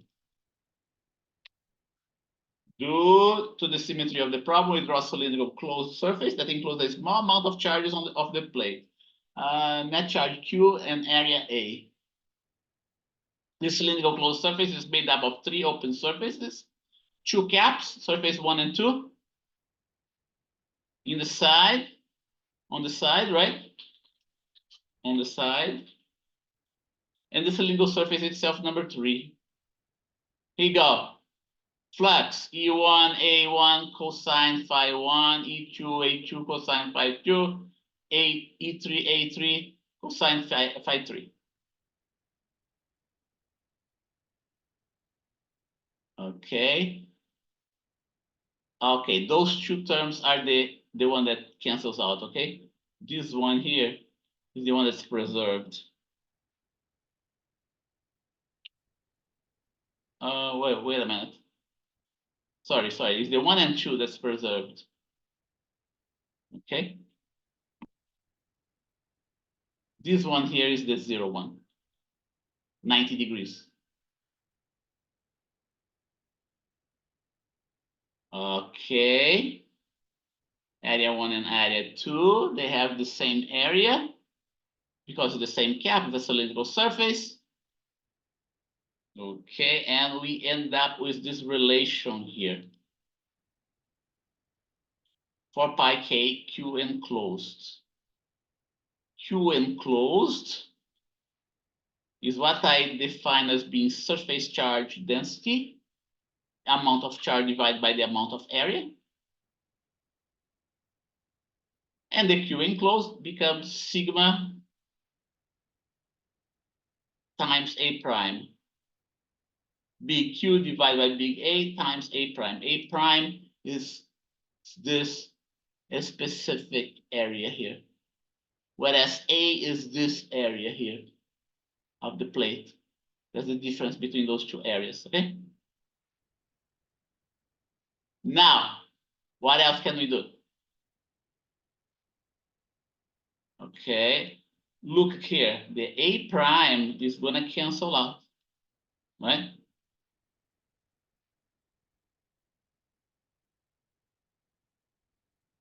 Okay, and we are left with E1 plus E2. E1 plus E2, what E1 and E2? Let's take a look. E1 is the field here on this right side of the cap. E2 is the field on this left side of the cap. Okay? If we use a cylinder that has the centered, right? Suppose the cylinder has a length L. L and a half to the left, L and a half to the right. The magnitude of the electric field is going to be the same, must be the same because it has the same distance from the charge distribution. So E1 and E2 must be equal. Okay? E1 right here. So we are using this specific condition, D1 equal to D2. And we finally get 2 times E is 4 pi K sigma. Sigma, don't forget, is Q divided by A. Net charge divided by net area. And that is the solution for my electric fields. Note, see that this solution that you see here does not depend on the distance x. Does not depend on the horizontal distance. Does not depend on the distance to the plate. It depends only on the surface charge density, which is uniform. Consequently, the electric field is also uniform. Very important result here. If you want to create an uniform field, E field, you must use a plate, a uniformly charged plate, and it's not difficult to do that. All you have to do is to get a metal plate. Let's see if I have a metal plate here. Here you go. Here's my metal plate here. It's paper. I know it's paper, but you can get. I don't have a metal plate here. But you can believe that this is a metallic material, okay? Connect this plate to the positive side of the battery, get a second one just like that. Okay, my second metallic plate, let's say this one here. Connect this one to the negative of the battery. This one is going to become negatively charged. This one is going to become positively charged. And you have a uniform field, but there's a little bit more to that. Okay, and so here you go. Here is the representation of the electric field, right, of my infinitely large plate. Uniform field right here, right? And here is the other one, the negative. Here's my positive plate. If I add a negative plate to the positive plate, here you go, here's the negative plate. Add them together, something interesting is going to happen. Okay? Notice that the left of this charge, of this plate, the left of this plate, the field point to the left, to the right. Whereas for the positive plate, the field points to the left.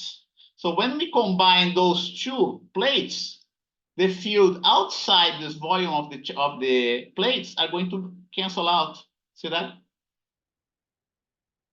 Resulting in something like that. The field on the inside doubles down. Okay?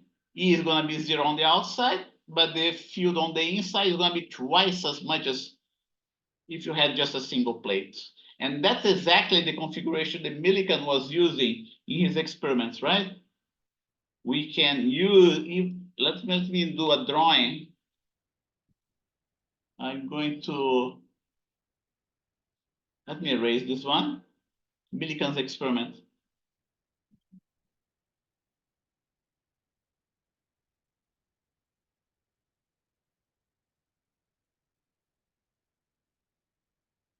Millikan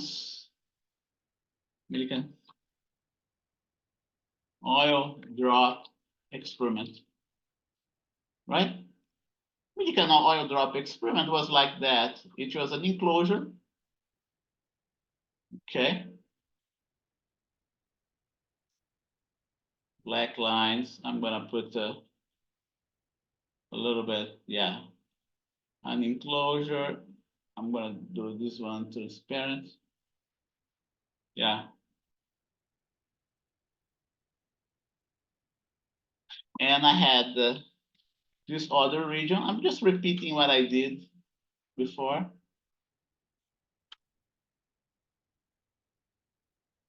Here we have on the lower side,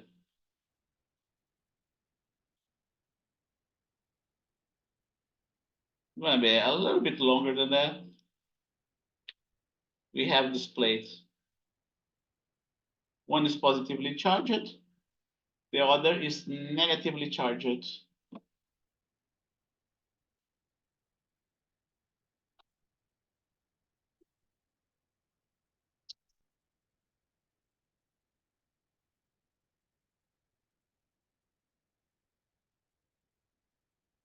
Yeah.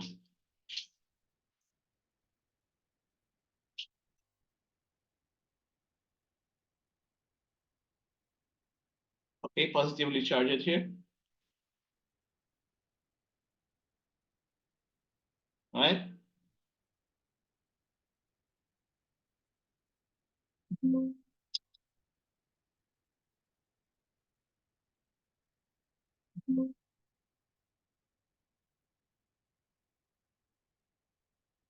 Ah.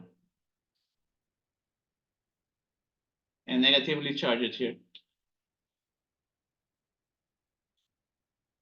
Recall that the upper plate has a hole there at the top.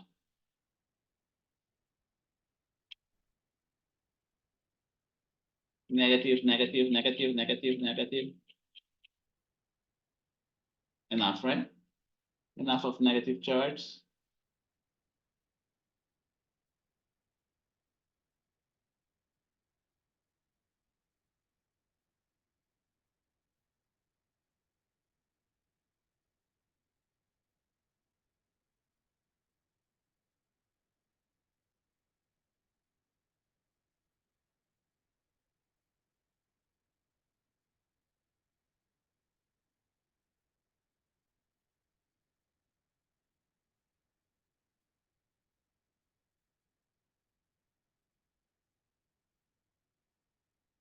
like that.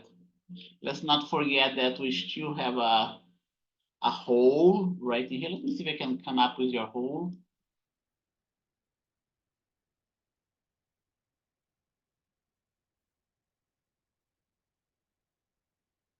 And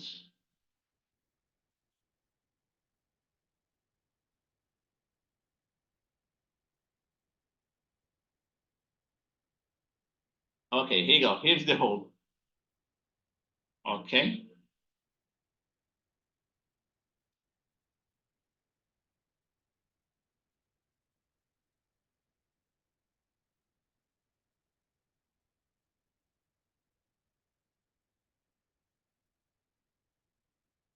Right in here.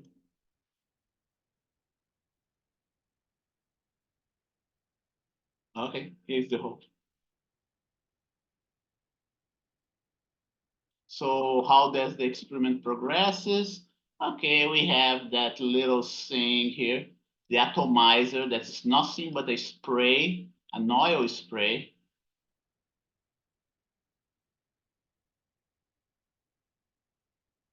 Today you can buy those atomizers very easily, right? At that time, most likely Millikan has to come up with his own atomizer. And he decided to use oil. The oil was a very good choice because it shouldn't evaporate easily, the oil that he used. And consequently, the mass of the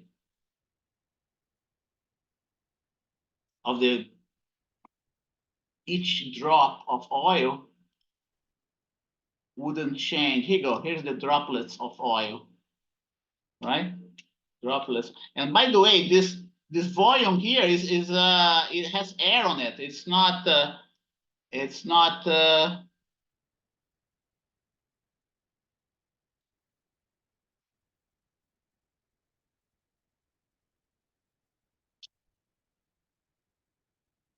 it's not vacuum. Okay, it's not vacuum at all. He didn't have to put vacuum there. And on the top of that, he also had that telescope or the microscope. That's some book call, right? Here you go. I'm gonna put my microscope or telescope right in here to observe everything that's happening on the inside. Oh, it's gonna be right in here. Yeah, right here.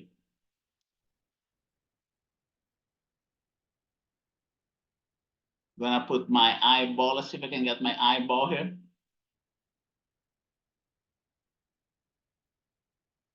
Oh, here you go. I have an eyeball right in here.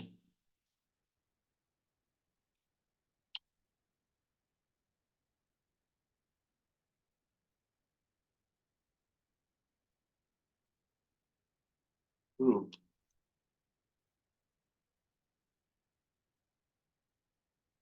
Here you go, eyeball.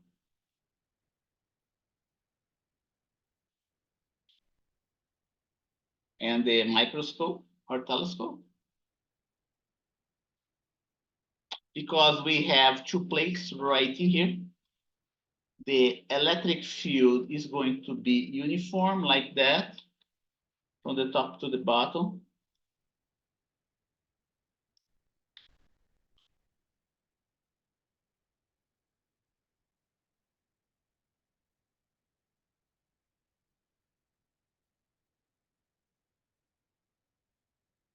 There will be a small deflection of the electric field there in the hole, okay? But it's going to be negligible, this small deflection.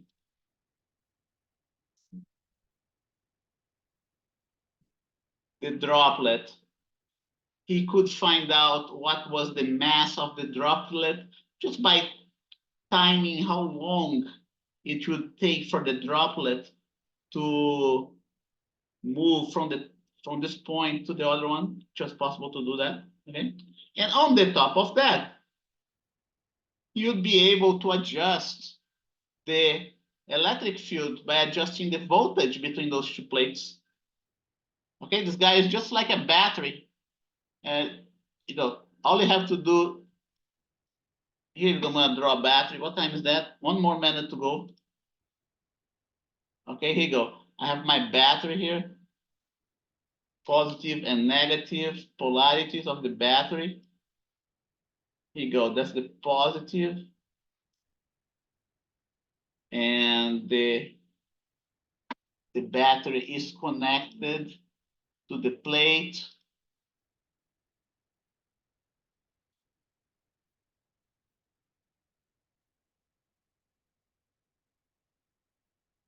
Right in here. The two plates. One more.